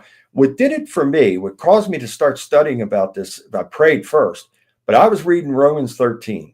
Like you, I'd read the Bible and I was studying my Bible and all this, and I hit the Romans 13, and that talked about being subservient to authority. You don't question authority. You just do what you're told. And I'm going, whoa, this doesn't feel right to me. And I prayed and I asked God, I said, Father, I'm troubled by this. Who really was this Paul individual? And then I believe that I got a confirmation and an answer that there were some things that were fabricated and things designed to enslave and entrap people. Yeah, to control. To where you don't question anything.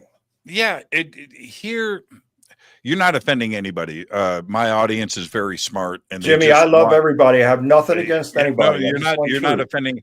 All we want is to think. That's right. Right, to think. But here's where you're not wrong. All right. And again, I've offended enough people, so it's my job. But I'm going to say this.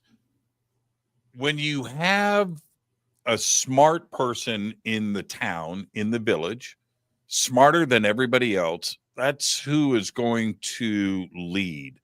The village, 3,000 years ago, nobody read.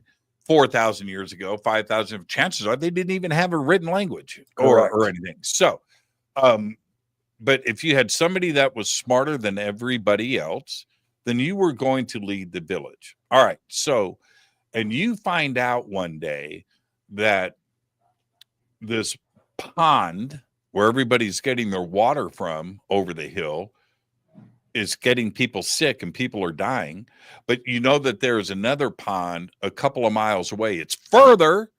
It's a longer walk, but that water's clean. Yeah. Well, what do you say to the village that they can understand? You know what you're going to say to the village? For control, so people can live, so people can have babies and raise their families. You know what you're going to say? God said, do not drink that water. Mm-hmm. God says, drink that water. Now, the village is going to understand that. All right. And they switch, and all of a sudden nobody's getting sick. And so if you're the leader of that village, you've learned a lesson. You know how to control, how to keep people from dying and getting sick and children getting sick by just saying, God said. Yeah. And that, from the very beginning of everything, was very easy. Very easy. They learned those lessons. So are bad people going to use that for control? Yes. Yeah. So are good Unfortunately. people. Yeah. Yeah. So are good people too as well. But that's it. That's just the way that it is. It's not anything new. What goes on with control today? They've learned these lessons for thousands and thousands of years. And there are rituals associated with those things. And when you're in the upper echelon in what I believe the power elite are in, they're into ritualistic practices that involve some very deep and dark things. And it is all based on blood sacrifices and things of that nature. This is a very deep and it's a terrible rabbit hole to go into, but it's all true. And so, I wish it wasn't true, but based on my experiences, my prayer and study, I can tell you that 100%, I believe that it is absolutely true, and it is still taking place to this day. Now, in Christianity alone, there are 45,000 different Christian denominations on the earth, 1,200 in the United States. Most are not in agreement with each other. So I've heard other pastors from other denominations say that Catholic, he's hellbound there. And then the Baptist says that Pentecostal, he's hellbound. And the Catholic says they're both hellbound. Everybody's hellbound. And everybody knows that God has, designated them to be the one to say that this one's hellbound. And that it is all ridiculous. There's only one God. There's only one truth. So as I say, there's 45,000 different Christian denominations, 20,000 plus world religions. Okay. So that's a big problem because you've only got one God, one truth, but you got a lot of versions of it. And that's dangerous. For sure. Yeah. Let me ask you this. We have just a little time left. I'm going to get back over to UFOs for a second. Yeah, sure. By and large, now, I would say most experiencers, and this includes me, by the way, have had positive experiences. Nothing but positive experiences. That's good. There are those out there that have had very bad and traumatic experiences. And just like the world of religion. I've had the good ones, Jimmy, but I've had some really bad ones too. Right. And I get that. I've been lucky. I've only had positive experiences. My Pandora's box is one day I'm going to have a bad experience. I'm going to walk into my bedroom. I'm going to turn on the light and something's going to be never. Yeah. Well, and so anyway, putting that aside, when we look at so many experiencers that have had communication, the message from ET in general is positive. Now, I deduce from that, take care of your planet, do all of these things, right? Right. Okay. Be a good person. Yeah. Be a good person. All of that. It's like, it's a page out of the Bible, really, if you think about it. But here's the but. Any advanced civilization that can get here has already gone through the stuff that we're going through. So I would think that they have moved on to evolve and grow up and mature into a civilization that doesn't kill each other. Why? Because they survived. Right? They got past, somehow they got to the good side of the universe. Yeah. And got away from the bad side. That's my take. I'm not so sure. It's possible. If Tom DeLonge is right on that, I would think that if a civilization survived and didn't kill each other off, war, disease, whatever it may be, right? That they would be positive energy beings that are in the positive side of vibration, like you said. That's my take. Maybe I'm just, the glass is half full, right? And I've got, it's a good approach. It's good to be positive. And I could see that there could very well be because I'll tell you, Jimmy, I've seen many different types of beings in my lifetime, non-human looking beings, many types. So I know that many types exist because I've personally seen them and had interaction. So there very well could be like a galactic federation that has come together, that are perhaps good and productive and civilized beings that want order and peace, and they're governed by Yahweh. And so they're perhaps angels of light in a sense, that they want balance and peace and harmony on the planet and other planets as well. But I do believe that there's a flip side to these evil entities and beings that are trying to disrupt and destroy peace and harmony and lower the frequency and vibration. And I believe that is those beings that the power elite are working with. This is why we have the technology, in my opinion, the technology that we have today in our governments, especially America, is based on this. And well, what's the end goal of being evil? And I think there is going to be an end goal to it. And I think the end goal of it is rebelliousness. So when the devil was reassigned in the position from choir director to adversary to mankind, he didn't want that, because he hated mankind to start with, because he did not want this stinking job to be the adversary to mankind. And he wanted glory, and he was created with jewels and pipes. He was a musical being. He was created with pipes inside of him, and he had jewels all over him. He was a beautiful being.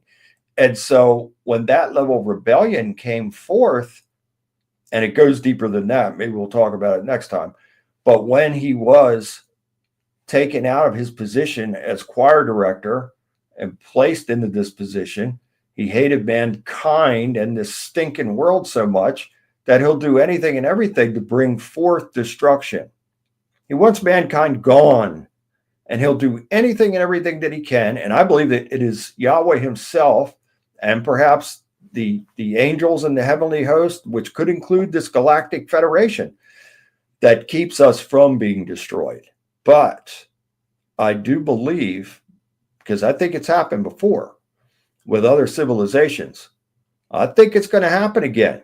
If people don't start getting themselves right here, and we continue in what we're in as a society, I think a momentous time is coming. Do I know when that is? No. Did God tell me that? No.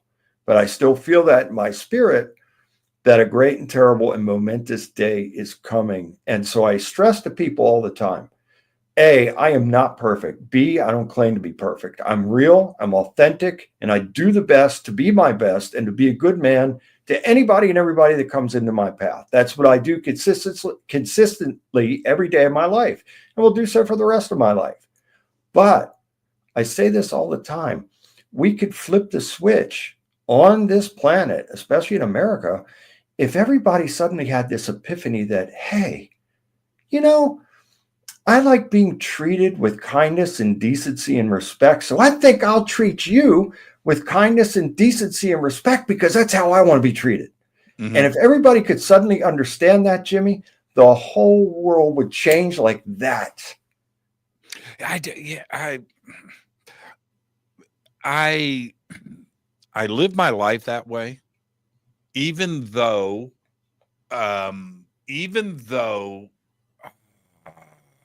I mean, I talk about it enough on this show that you're hearing it for the first time, but I'm going to say this. I'm going to speak directly, if I may. Even though I can be a dick, we all can. Right. And I do it. I'm that way because I'm not wearing a mask. First off, I'm not pretending anything. I like that. But I also feel very strongly about things. And if something rubs me the wrong way, or if somebody rubs me the wrong way, I'm not being judgmental, but I will stand my ground on behalf of this planet and our community. I will just do that. But the second thing is this. Yeah, man, I love Pantera. All right. I like Rammstein. I ride a Harley. I do, man. I'm a hard ass dude. But man, I will go out there and take care of this community. If I see something that needs help or there's a situation that is there in front of me, I look at that as a gift and I take care of it. And that's it's just what I do. And I do it by example. Exactly what you're saying. If we do this one step at a time, you know, I say these things on air, not to feed my ego, but because I want people to do as I do, if you are in a position to do it. And I'll give you an example. And sometimes you just, you know, there was this, it was Christmas Eve, and I am at a supermarket having a party at my house. And I'm at the supermarket with a shopping cart full of excess. All right. Food, wine, things, stuff, just packed, right? All right. The lady in front of me steps up and she's got a little wreath. It's this big, right? Hold on. Change cameras. Little wreath, right? She puts it down. And the lady, the cashier, says, okay, that's $21. And she goes, what? She goes, and I'm watching this. She goes, I was going to my mom's house for Christmas dinner and I just wanted to bring her a gift, but I can't. I said, stop. Take the wreath. Merry Christmas. Go. What? I said, listen, take the wreath and go. Merry Christmas. And she looks at me, she's all confused. She was so confused. What? Somebody being kind? And so she takes the wreath. I told the cashier, I said, I got this. She walks out of the store. I pay for my stuff and I walk out and she's out in the parking lot crying, waiting for me to come out of the store. Nobody's ever done that for me. I said, hey, Merry Christmas. Okay. Tell your mom I said Merry Christmas too. I get in the car, drive. She doesn't know who I am. She doesn't know my name. She doesn't know anything about me. But that's what you do. Now, yeah, for me, it was a gift. I mean, I was the one blessed. She got her wreath and her mom and this. Yep. And she showed up at her mom's house. And you created a positive impact in that woman's life and a lasting memory she'll never forget. Everybody behind me in line witnessed that. They won't forget it either. You know what? Do that. Just do that. You know, and that, again, I still ride a Harley. I still listen to Judas Priest. You know what I mean? And it's just that if the world just did a little bit of that every single day, wow, what a difference. You know, but see, most of the world is blinded and they're under, it's almost like they're under a spell. And that is through frequency and vibration that controls people and puts them into a trance-like state. And they don't think to do these things. It's like a person that, okay, so I told you I played in bands. I spent nearly 25 years in nightclubs as a bouncer, head of securities. I could write a book on those experiences. Okay. I got scars to prove it. Sure. I have risked my life saving people's lives. I disarmed a gunman one time. He'd already fired 2 shots and I disarmed him. He was going to kill this guy. It was a drug deal gone bad, but it was in the place I was working. And so things of this nature went on and on and on. Every man has the propensity and the ability to do good. But every man also has, by choice, the propensity and ability to do evil. And so this is where the balance comes in. And if we could keep our thoughts governed, and if we could have a measure of self-control and the desire to do what is good and what is right for people, then you're absolutely right. The world as we know it would change instantaneously because people would have the mindset of, what can I do to help you? And I might even have to risk my life to help you, but I'm going to help you. And so that would bring things full circle and would elevate us as a people to overcome the challenges that we're in right now as a people. Yeah, for sure. And when I drive home after, a little piece of kindness, I smile and I'm happy because Yep. I was given the gift. And so I agree. the feeling that I get from that, I can't explain it. So I'm serious, Bill. When I leave my house or I'm at somewhere around the country, I am looking for that opportunity. Mm-hmm. I love that feeling, man. I was out to dinner. This was last month. I was out to dinner with a friend, and we're sitting at this restaurant, and nice restaurant too, by the way. And this couple was next to us, and it's a nice place. And the subject comes up about age. That part doesn't matter. Okay. And so I turned to the couple and I said, well, blah, blah, blah, blah, blah, blah, blah, blah. What do you guys think? And they gave their answer. But then he or she says something back to me about my age. Okay. About how old they thought. I said, you know what? You just got your dinner bought for you. What? No, and I told them, that, and I said, and right now is your opportunity. Get dessert, order twice, and get some backed up and take it home. But the point is, I'm looking for that moment that I'm able to just weasel my way in and do something like that. I love it. Yeah. And man, everybody should just look for those little opportunities out there because they're all around you. So I believe that the real Yahshua, Jesus, had that message that he was a leader and a teacher, not only leading people back to God, but also bestowing those virtues upon people and saying, look, to do good is to be good, and to be good is to do good. So if you can do this, it is not only a blessing for the person that you've just done good unto, but it's going to be a blessing for you as well. And I talk about this every week on my little Warrior Mode broadcast. Give with a glad heart, because if we give expecting nothing in return, we give because we're giving from our heart, not because somebody in the church said, you better tithe or you're going to hell. No, if we are real and authentic and we give with a good heart, God sees that. And even though we're not expecting anything in return, that is not our motive, God will still bless us just the same, because we were selfless to give to someone expecting nothing in return, and he does return blessing and favor upon us. Did you see, I love that, by the way. I love that. Maybe I'm just trying to punch my ticket. Maybe I'm just trying to make sure of that. But you're a good man, and you know it. And more importantly, God knows it. I've done too much messed up stuff. I'm just trying to make up for I could write a lengthy book about the mistakes I've made in life. Man. So, I've got friends out there that are watching this show going, Church, you're full of shit, man. Because I remember, but here's the thing, Bill. Here's the thing. Did you see the Steven Spielberg's AI? Did you see that movie? It came out like 20 years ago. No, I heard of it, but I never saw it. It's a great movie. Fantastic movie. And so watch it. And you should watch it for what I'm about to tell you. All right. I'm going to give it away. At the end of the movie, like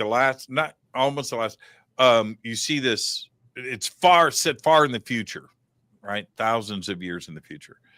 From where the movie starts, right? Okay. So the end of the movie, Earth is now frozen. It's the end, right?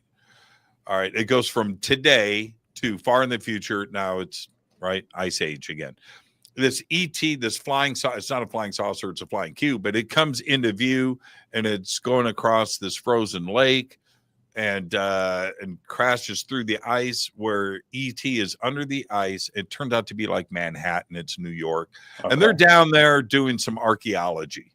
Okay. They're checking out Earth. Earth is dead. It's a dead planet. There's nothing living here. But they're down there and they find this robot, AI, and they bring him back to life because he is the last thing to see humans. So they want to know what was mankind like, ET. But here's the trick. ET is pictured as this angelic light being. It's not physical. I mean, it's got 2 arms and 2 legs and eye, and so, but it's telepathic, but it's this glowing energy being. Beautiful, by the way, right? Beautiful. So I take away from that, not this crazy science fiction story, which it is great. Could that be what the ancients saw? Okay, what they called angels, because this was a kind, but could that be what has been represented in so many different versions of ancient text? That's what I took. Possible. That's what I took away from that movie. That's why I wanted to know if you had seen it. You should watch it. You should watch it. It's an interesting spin at the end of the movie. Some people are just going to see E.T. Okay, all right, that's fine. I didn't see that. I almost saw an angel. And in the past, when different scribes and people that are documenting things and telling stories, that this interaction that they didn't have another word for it, they called it angel, from heaven. But is this actually ET from space? And heaven means skies anyway. So yeah, right. People don't understand that. It means skies. So they came from the skies. And so Yahweh, the creator of everything, including the skies, it is entirely possible that he could send these type of angelic beings to be of influence on mankind, to be with us and for us when we're in our need. I'm telling you right now, yes, I came on here to talk about the demonic experiences I've had, and it's all valid and real and true. But I've had many, many, and continue to this day, as of June 1st. Maybe the next time I come back, we'll get into it. But I have these interactions with angelic beings, and some are in dream state. Some have been in conscious, real-time state, and after performing these exorcisms over people. I know we're getting up against it here, but I had a case, and I mentioned scientists before. Well, these people were scientists. They didn't have any faith, but they were having supernatural problems. I went to their home. God worked through me to have evicted the evil out and off and away from them in their home. The lady, she started crying. She said, I just can't develop this kind of faith. Thank you for coming. And I know that something happened here because I feel it lifted, but I can't reason this kind of faith in God. And so what I did, I prayed. I said, Father, can you please show this woman an angel to give her verification that this is all real and you are real and this is true. I prayed that, Jimmy, and nothing happened. So nothing's happening. Nothing's manifested. So I waited a few minutes and I prayed again. I said, Father, please show this woman an angel. Please show her something that will change her life, and so she can develop faith in you. Nothing happened, Jimmy. Now I'm thinking, if nothing happens here, this is all ruined. I'm ruined. This whole thing is ruined. So I prayed the third time. I said, Father, please, I beg of you, please show this woman an angel. And we were up in the, after I performed these exorcisms, I have to go through the entire home and make sure that all demons are departed and vacated, even the attics. And we were up in the attic when this took place. The third time I prayed that, she shrieked because about 20 feet in front of us in the corner of the attic, these angels appeared. They appeared in full form, and it changed that woman's life. I will never, ever forget that. She'll never forget it, because that was a turning point of her life. But let me tell you, that was a titanic test of faith on my part, because if that, and it was angels, if they didn't materialize, it was all over. So I praise God for that. But there is the difference between authenticity and these people that you see on the TBNs and the Day Stars or whatever it may be. I call them carnival barkers, because they'll go around there touching people on the head, and the people are falling down. They're hitting them with the Bibles. Come on. Are you serious? I don't want to. When I laugh at that, I'm only laughing at the words. There are people that are completely invested in this, and and it's sad. Yeah, they're kind people. You know, Yep. they're just on a journey, and that's we're 20 seconds off of the network, so we're going to wrap right now. But here's there is a documentary series out right now. I just finished it, and for our audience and for you, maybe you've seen it. It's called Shiny Happy People. No. All right. It's about teen mania, right? The religious movement that happened in the 80s with the teenagers across the country, went all the way through to the 2000s. And wow. And I had friends that were involved. Right. And it was something that I very nearly forgot about. I had a couple musician friends that were a part of it too in the late 90s and the mid 90s and stuff. But I watched that, and it is exactly what you're referencing here. You need to be very careful. People can say things that are we're talking about millions and millions and millions and millions of teenagers across this country that got wrapped up into that. I don't know if I'm looking at here. Yeah, it's called Shiny. I think that's what it's called. Shiny Happy People. Hold on for a second. I'll have to check into it. Hold on. Shiny Happy People. Okay, yeah, there it is. Oh, wait. Shiny Happy People. Hold on. Netflix. I think that's what it's called. You know, Jimmy, I've had people send me messages. You're my hero. I want to be like you and all this kind of stuff. I say, wait a minute now.